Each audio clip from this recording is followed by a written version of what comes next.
Bonjour de Kanaki. Nous sommes le 31 août 2018. Il est 9h38.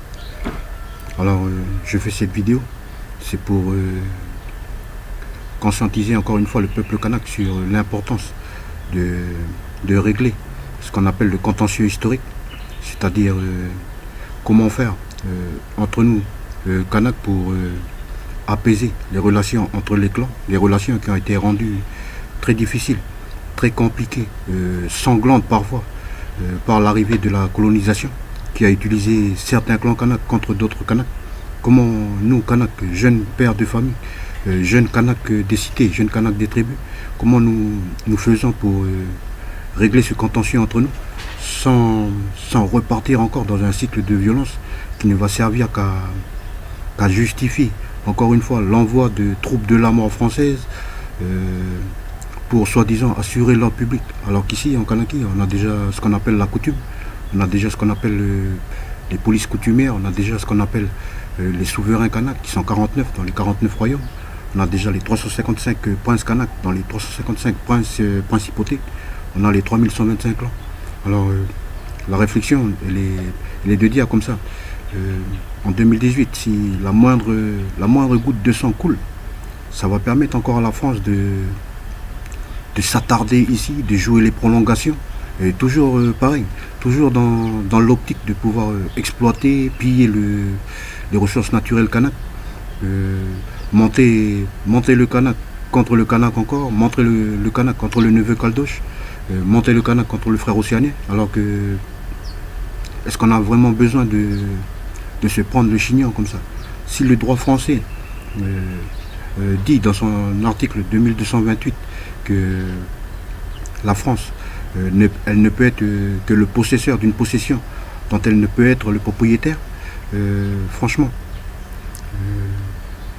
à quoi ça sert que la France elle a un code pénal ou un code civil? Puisque dans ce code pénal, il est dit que le vol est un délit puni par la loi, article 311-1 du code pénal. Et ici, la France, elle a volé le pays kanak. Et nous, jeunes kanaks, on essaie de se sortir de tous les carcans politiques, de tous les carcans francs-maçons qui nous ont été imposés, en lançant une marche pacifique, une marche paisible, où les clans vont pouvoir arpenter leur pays tranquillement, où les clans ils vont pouvoir se reparler tranquillement, avant le fameux grand rassemblement où nous serons tous là, dans nos clans, à l'intérieur de nos familles, où on pourra vraiment s'asseoir ensemble sur la natte de la coutume, on pourra partager la parole pour guérir notre âme, guérir notre esprit de tout ce que la France nous a injecté par le biais de la religion, par le biais des loges maçonniques, par le biais du développement économique à la française, où on casse des montagnes, on pille des ressources, et on ne respecte pas le droit international qui impose de payer des royalties aux clans. Ce qui automatiquement derrière ça entraîne des effets coercitifs où le jeune kanak qui n'a pas de fric, il est obligé de faire des choses qui le poussent à être un délinquant à la française. Alors cette vidéo c'est pour inviter tous les frères et sœurs kanak à cette marche du peuple kanak pour le respect du droit, de la coutume et de la terre ici. Nous savons qu'au niveau juridique, la France, c'est un pays voleur de terre.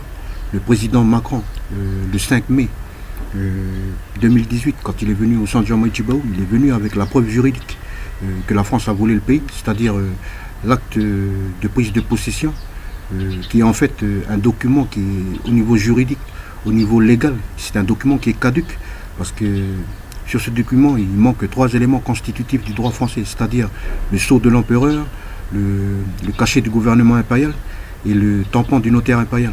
Parce qu'il faut savoir que la France elle est venue ici le 24 septembre 1853 pour voler le pays kanak au clan kanak. Dans les clans kanak sont propriétaires de la terre ici. Elle est venue ici, elle a volé ces terres-là. Mais elle a volé ces terres-là avec un acte juridique qu'on appelle l'acte de prise de possession. Mais ça c'est en 1853. Et en 1802 déjà, l'empereur Napoléon il a institutionnalisé le notariat impérial.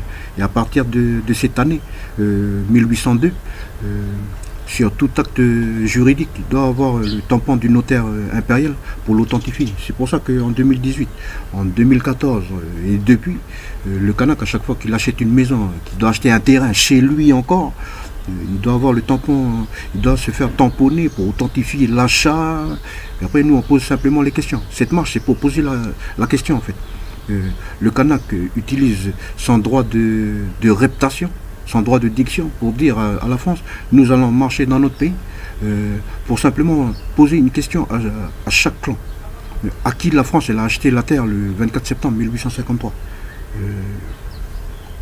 Nous, on sait très bien qu'elle l'a volée. Et après, pour se cacher derrière son gros mensonge, la France elle a inventé des institutions comme par exemple la province. La province, avec la loi 99-209, articles 44 et 43, c'est elle qui a les prérogatives pour tout ce qui est terre, mer, sous-sol. Ça veut dire que pour pouvoir avoir du business, les entreprises, les multinationales sont obligées d'avoir le petit tampon de la province. Mais nous, en tant que Kanak, nous on pose simplement la question. À qui la province elle a acheté la terre en fait, pour s'octroyer le droit de donner des marchés comme ça. Tu peux prendre la montagne de Kharachou, tu peux prendre la montagne de Kouawat, tu peux prendre... tu vas prendre ça. Tu peux prendre le charbon de Djehou qui est à 2000 mètres là. Ça c'est pour toi. Et nous on pose la question en tant que Kanak, à qui la province elle a acheté ces terres, puisque ces terres appartiennent au clan. Mais vu que maintenant, là, en 2018, il n'y a aucun clan qui a reçu quelque chose, automatiquement, de quel droit la province dit quelque chose? De quel droit la France dit quelque chose? Alors cette marche, c'est une marche pacifique qui va s'étaler sur toute la Kanaki. Cette marche, lors de cette marche, on va faire des genres de petits mini Mélanésiens 2000, quoi. Enfin, c'est une première, quoi. Hein. C'est une première. C'est des mini Mélanésiens 2000 durant lesquels, tu vois, on va inviter les fameux historiens français. Venez. Vous êtes historien. Il paraît que vous connaissez l'histoire de... Oui, ok, ben venez. Dites-nous vos données, là. La France, elle est arrivée comment? Elle a rencontré quel clan? Elle a tué combien de personnes? Elle a déplacé combien de tribus? Elle a cassé combien de sapins? Et après, une fois que ces historiens, ils auront défini les données historiques de la France par rapport à tel endroit où on s'est arrêté, mais bien sûr, il y aura les authentiques propriétaires terriens de ces endroits. Et eux, ils vont dire, pas directement aux historiens, mais ils vont proclamer carrément leurs droits. Ils vont dire, oui, monsieur l'historien, oui, madame la France, vous dites ceci, cela sur ma terre ancestrale, sur la terre de mes grands-pères, que la France elle a volé le 24 septembre 1853. Mais nous, les clans, clans d'ici, ben nous on dit que c'est comme ça, c'est comme ça, c'est comme ça. Quand la France elle est arrivée avec ses pieds mouillés sur un bateau, en fin de compte, c'est eux les vrais planches à voile ici. Ces petits planches à voile, ils sont venus d'Europe, ils sont venus les pieds mouillés sur notre terre et ils ont planté le drapeau, ils ont dit que c'est à eux. Mais avant de planter le drapeau, ils ont fait des choses pas très catholiques, on va dire. Ils ont pris possession. Et la possession, c'est une abomination devant l'Éternel. Et après avoir pris possession, au lieu de rester normal, non. On prend le mousquet, on prend la canonnière et on fait des carrés. On met en place la technique des blockposts. Oui, on nettoie le peuple, on éradique le peuple kanak là où ça gêne, et après on installe des colons. Chaque clan aura l'opportunité pendant ces mini-mélanésiennes 2000, c'est-à-dire à chaque fois qu'on va faire une pause de une journée, d'une soirée. Il y aura des juristes kanak, il y aura des petits historiens blancs, et il y aura surtout les représentants représentatifs des clans, propriétaires terriens, des clans dignitaires de cour, qui vont pouvoir dire voilà, la réalité de ma terre de 1853 à 2018, c'est comme ça. Mais nos enfants, ils sont dans la délinquance, c'est ça. Nos enfants, ils n'arrivent pas à trouver du boulot, c'est ça. Et ce genre de petit Mélanésienne 2000 qu'on veut lancer, qu'on est en train de mettre en place lors de la marche, à chaque fois qu'on va faire des pauses, ça va permettre à chaque clan d'établir, de comptabiliser le contentieux historique, de comptabiliser la dette coloniale que la France doit payer au Kanak, de comptabiliser la dette de sang versé, de comptabiliser la dette d'honneur, de commencer à penser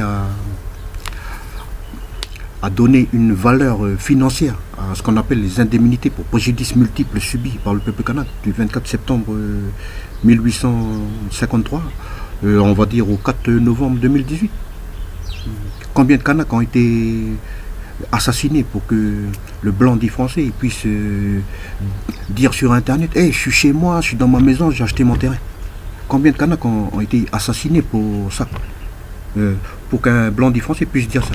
Combien de tribus Kanaks ont été déplacées, détruites par le feu, la canonnière et tout ce qu'on veut, pour qu'il y ait des villages maintenant dans les endroits où il y avait des tribus Kanaks. Et dans ces villages, il y a des mairies, et ces mairies s'octroient, ont les prérogatives connectées avec la province pour donner des contrats publics comme ça, à des multinationales qu'on n'a jamais vues, qui n'ont jamais fait la coutume au clan. Ils ne payent même pas de droit d'entrée aux 3125 clans, et ils viennent faire du business. Et en plus, il faut que le Kanak paye pour avoir droit à quoi que ce soit dedans. Mais le Kanak, il est chez lui. En fin de compte, cette marche, ce n'est pas une marche encore pour relancer un cycle de la violence, pour relancer des événements. Non, non, non, pas du tout. Là, c'est une marche pour lancer l'aspect juridique de la chose. Parce qu'il y a beaucoup de gens qui disent que la Kanaki va sortir, c'est grâce à la politique. Mais quand on regarde bien, la politique, qu'est-ce que c'est? À partir du moment où dans un accord politique, il y a marqué article 1-2 ou article 5-chapitre 5, c'est du juridique. Ce qui veut dire que pour sortir la Kanaki de la colonisation, tout va d'abord passer par le juridique. Et pour ce qui est du juridique, c'est très important que les clans dans chaque endroit, que les clans se regroupent, qu'ils parlent du contentieux historique. Alors le contentieux historique, c'est pour comptabiliser le nombre de Kanaks morts, le nombre de tribus détruites, le nombre de sapins, le nombre de cocotiers, le nombre de plantes médicinales qui ont été éradiquées, le nombre de cailloux qui ont été mis de côté, brûlés par le feu et décrétés comme étant de la sorcellerie pour tout ça. Ça, c'est pendant l'arrivée de la religion. Il faut savoir que le Kanak, il était déjà dans un état de religiosité. Oui, oui, c'est-à-dire qu'il parlait directement avec Dieu. Il n'a pas besoin de monsieur le pasteur ou de monsieur le diacre ou monsieur le prêtre.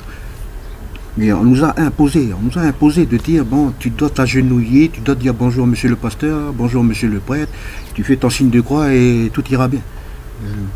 Après, le souci, c'est que pour installer la religion n'est pas venue toute seule avec la croix. Elle est venue, derrière, il y avait l'armée française. Il faut savoir qu'à Nadre Djehou, il y a eu 30 ans de guerre totale, c'est-à-dire de 1843, l'arrivée de l'église catholique en France, l'arrivée de l'église catholique à Nadre Djehou. Ils sont arrivés là-bas, et en 1873, c'est là que ça a fini. Et pendant cette période, la tribu de Répéné, elle a été détruite 5 fois et reconstruite 5 fois. Alors je ne vous raconte pas les petits détails sordides, genre un chef de clan qui est protestant, qui a choisi d'être protestant, parce que les Anglais ils étaient plus cool à ce niveau. Eux, ils sont là juste pour le business, eux, ils ne sont pas là pour coloniser mentalement. Alors le chef de clan protestant, le catholique il arrive, le prêtre, derrière il y a les mousquets, il demande au chef de clan, monsieur le Kanak, tu es protestant ou catholique? Je suis protestant. Tu veux pas te convertir au catholicisme? Ah non, non, j'aime bien le protestantisme, c'est cool pour moi, il me respecte, tranquille. Ah oui, c'est comme ça, attachez-le au poteau. Mais quel poteau? Non, non, ben il n'y a pas de poteau encore, attachez-le au cocotier. Ils attachaient le chef de clan au cocotier à Répéné, là.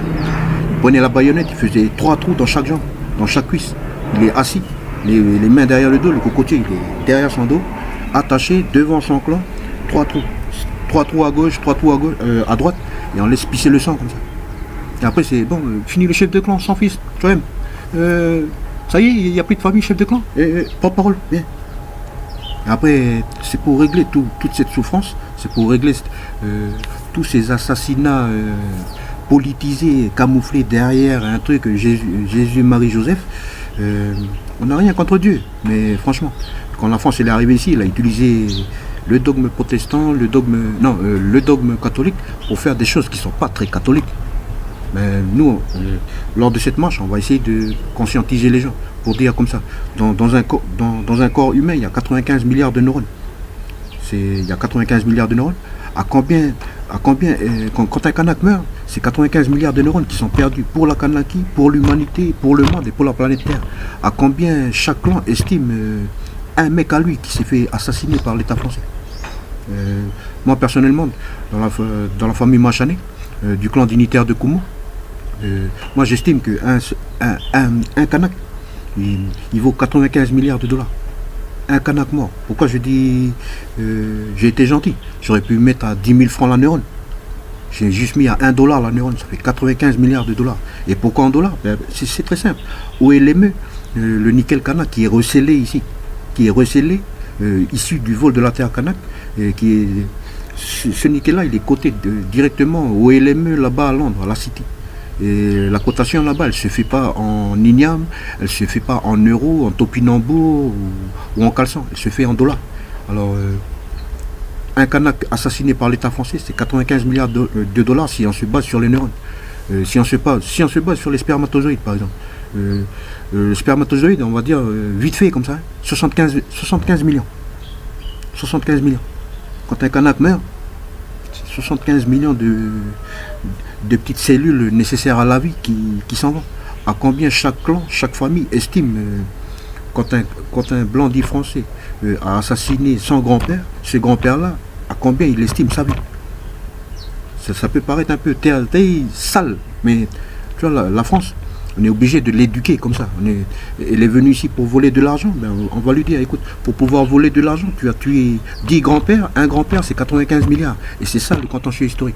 Après, pour la dette coloniale, il faut savoir que la SLN, elle est présente ici depuis 1880.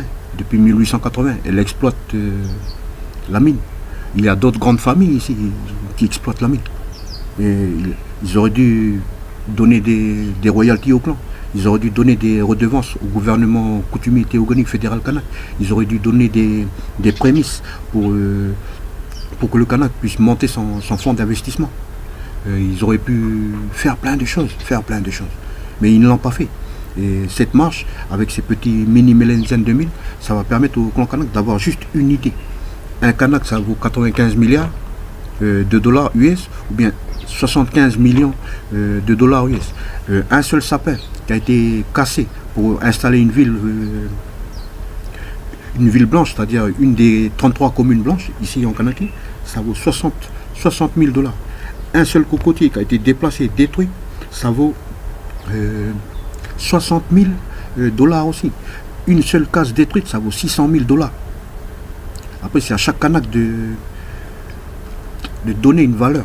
De donner une valeur au contentieux historique, à la dette coloniale, à la dette de sang versé. À combien estimez-vous la perte de votre grand-père qui a été forcé d'aller à la guerre pour défendre une nation, qui n'a pas eu les couilles de défendre son propre business, quoi. Parce qu'en fin de compte, la guerre mondiale, c'était juste une dispute. C'était même pas une guerre mondiale, 14-18. C'était juste un conflit entre deux nations qui sont côte à côte et qui n'arrivent pas à s'entendre. Et là, du jour au lendemain, il faut Kanak, la mère patrie est en danger, il faut venir. Tout ça, on va essayer de positiver l'histoire, mais de façon à que ce soit positif pour le peuple kanak. Parce qu'à chaque fois que nous on parle de tout ça, ça réveille des douleurs en nous, ça réveille des syndromes post-traumatiques. Il est temps que le kanak se guérisse de tout ça. Et pour guérir de tout ça, il faut des actions, il faut des pensées, il faut des concepts, il faut des énergies. Cette marche, ça va pouvoir, elle va servir à partager de l'énergie positive, c'est-à-dire au lieu de se prendre la tête à jeter des cailloux, à prendre des flingues pour faire voilà. Non, ça y est, ça n'a pas marché en 84. Les mêmes causes ont les mêmes effets. Là maintenant, le Kanak, nous, jeune Kanak, jeune papa, nous on préfère, on a remplacé depuis des années déjà, depuis 96, on a remplacé le 270 par une feuille de papier, on a remplacé la balle de 270 par un stylo. Et franchement, il y a eu des impacts, hein. Quand même. La France, elle a été obligée d'envoyer son petit président, M. Macron, avec l'acte de prise de possession, qui est la preuve que la France, elle a volé le pays. Et après, c'est à chaque Kanak, après, à chaque tribu, à chaque district, de mettre en place ces structures, de se structurer, mettre en place ces conseils juridiques, ces départements juridiques, pour attaquer la France en justice. Parce que quand on regarde bien, comment un État voleur de terre, il peut venir ici en Kanaki pour imposer au niveau politique un référendum qu'elle a déjà truqué depuis le 19 juillet 1972. C'est la date de lancement de la directive Mesmer qui consiste à casser du Kanak pour faire du blanc en Kanaki en encourageant ce qu'on appelle l'immigration, venue de France, venue des Outre-mer. Voilà. Et on se retrouve maintenant avec un référendum truqué où, que ce soit bien à droite ou à gauche, ils sont tous pour le oui ou le non, mais à la fin, c'est qui gagne? Puisque la droite, elle dépend directement du plan stratégique minier français, et puisque les indépendantistes, les politiciens kanaks, inféodés à la loi 1901, ils dépendent tous de la doctrine minière. Mais quand on regarde bien, que ce soit que tu votes oui ou que tu votes non, ben, tu votes pour Rothschild, tu votes pour la mine, tu votes pour le LME. Alors nous, on préfère dire, on va marcher dans notre pays, on va essayer de ressouder les clans, les 3125 clans, on va essayer de se reparler, de se rasseoir tranquillement, sans prise de tête. Il n'y a pas besoin de gesticuler, on est chez nous. Chacun, on va pouvoir renouveler les paroles de respect entre nous. Et surtout, on va s'entraider pour accomplir ce que, en fin de compte, ce qu'aucun peuple n'a réussi à accomplir, c'est-à-dire jeter dehors le colonisateur de son pays, sans signer d'accord, jeter le colonisateur hors de son pays, sans verser une goutte de sang, mais en poursuivant le colonisateur devant toutes les instances internationales. Il y a 49 royaumes ici. Alors imaginez 49 procès, 49 dossiers de requêtes pour plainte, génocide du peuple kanak de 1853 à 1903. Imaginez 355 procès, jour, 355 dossiers qui arrivent au bureau de M. Alexis Burroz, comment il s'appelle déjà là, procureur de la République. 355 dossiers qui arrivent là, comme ça, puis dessus c'est marqué moi je m'appelle comme ça, de tel clan, de telle terre, de tel endroit, de tel royaume, je porte plainte contre l'État pour mes grands-pères qui ont été tués à partir de là. Après il y a 3125 clans. Tout ça, ça va faire une grosse bombe juridique. Et justement, la France ici, son point faible, son vrai point faible, c'est le juridique. Parce qu'elle a volé le pays kanak avec un document, avec un acte juridique fallacieux, caduc, nul et non avenu. Où il n'y a pas de tampon du notaire, il n'y a pas le sceau de l'empereur, où il n'y a pas le cachet du gouvernement impérial. Alors, cette marche, c'est une marche de l'espoir, c'est une marche de la paix pour le droit, la coutume et la terre. Il est temps que chaque kanak, jeune papa, jeune petit frère, grand frère, vieux, ancien, ils se ressaisissent et ils commencent à encourager la pensée kanak pour aller vers une libération par le droit, la coutume et la terre. Comme il a été dit à Koumo le 24 septembre 1992, où le kanak pour se libérer, il a été dit comme ça, le kanak pour se libérer, il doit sortir des institutions. C'est pour ça que le vieux Yann Tchelene Yureke, il a... Ah, comment dire ça, il a dissous son parti, le FULC. Parce qu'il s'est rendu compte qu'un parti politique qui est régi par la loi 1901, automatiquement, qu'il fasse quelque chose de bien ou qu'il fasse quelque chose de mal, c'est toujours positif pour l'État. Mais après, pour son peuple, il a toujours que les miettes. Alors, pour terminer cette vidéo, qu'est-ce que la loi 1901? La loi 1901, c'est la loi qui régit tous les partis politiques, toutes les associations, tous les syndicats, toutes les loges maçonniques, toutes les églises ici en Kanaki. Après, dans les autres pays, ça c'est chacun, voilà. Mais la loi 1901 ici, il y a 3 articles très dangereux. Alors moi je dis, le premier article, il dit comme ça, nul ne doit nuire aux intérêts de l'État. Deuxième article, dangereux, nul ne doit nuire à l'intégrité de la nation française. Ensuite, le troisième article, c'est celui qui vote et celui qui parle peut parler et voter seulement s'il est à jour de ses cotisations. Mais pas à jour de ses cotisations juste les 2 derniers mois. C'est 2 années avant une échéance. Avant de prendre une décision, pendant les 2 années, il faut qu'il soit à jour de ses cotisations. S'il a loupé seulement une seule cotisation, sa parole elle est caduque, nulle et non avenue. Alors nous, en tant que Kanak, on pose simplement la question. Comment on peut créer un parti politique Kanak qui est inféodé à la loi 1901 et qui parle d'indépendance, alors que la loi qui régit ce parti politique, il interdit formellement à ce parti politique de nuire aux intérêts d'État, c'est-à-dire bloquer les mines, c'est-à-dire faire ceci, c'est-à-dire faire cela. Et comment on peut naviguer avec un parti politique qui est régi par la loi 1901, alors que la loi 1901, qui régit ce parti, elle stipule bien qu'il est interdit à toute structure qui dépend de cette loi 1901 de nuire à l'intégrité de la nation française. Qu'est-ce que ça veut dire au niveau juridique? Puis après, on le traduit en langage simple de la rue. Là. Ça veut dire c'est interdit pour les partis politiques comme ça, qui sont régis par la loi 1901, c'est interdit de parler d'indépendance. C'est interdit de parler d'un autre drapeau que le drapeau français. Après, on se demande au niveau légal et juridique pourquoi nos grands frères sont morts. C'est la faute de la France. Mais après, la question c'est est-ce que c'est la France qui a forcé. C'est la France qui a forcé les gens à s'inféoder à la loi 1901 ou c'est les mecs qui sont rentrés dedans? Après, bien sûr, on peut dire la France, elle a mis les mécanismes, elle a coupé tous les pans, les arbres, pour faire en sorte que le Kanak n'ait d'autre choix que de s'inféoder dans des partis politiques ou dans des religions ou tout ce qu'on veut, inféoder à la loi 1901. Et après, ici en Kanaki, il y a des grands frères, il y a des anciens, il y a des vieux qui ont fait ce qu'ils ont fait. Mais après, la chose qu'il faut bien comprendre, c'est qu'il y a eu beaucoup de manipulations. Il y a eu beaucoup de manipulations depuis 1853. Mais quand on regarde bien dans l'historique, depuis 1953, date de création du premier parti politique, il y a eu déjà des manipulations à partir de là déjà. Après, de là jusqu'en 2018, après, il faut compter le nombre de décès, de morts politiques.